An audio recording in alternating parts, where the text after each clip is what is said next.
అందరికీ నమస్కారం.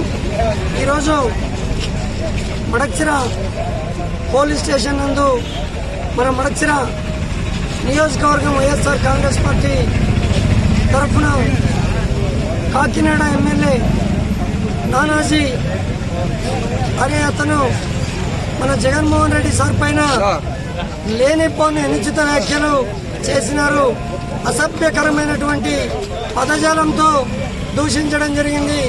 ప్రజాస్వామ్యాన్ని కూనీ చేసే రీతిలో, ప్రజాస్వామ్యం తెలియనటువంటి రీతిలో ఈరోజు మన జగన్మోహన్ రెడ్డి సార్ గురించి మాట్లాడడం జరిగింది. ఇది ప్రజాస్వామ్యానికి చాలా విడ్డూరం. అందుకోసమే ఆ నానాజీని వెంటనే చట్టపరంగా శిక్షించి వారికి కఠినమైనటువంటి చర్యలు తీసుకొని నానాజీ పైన కేసు నమోదు చేయాలని మా వైఎస్ఆర్ కాంగ్రెస్ పార్టీ తరఫున డిమాండ్ చేస్తున్నాం.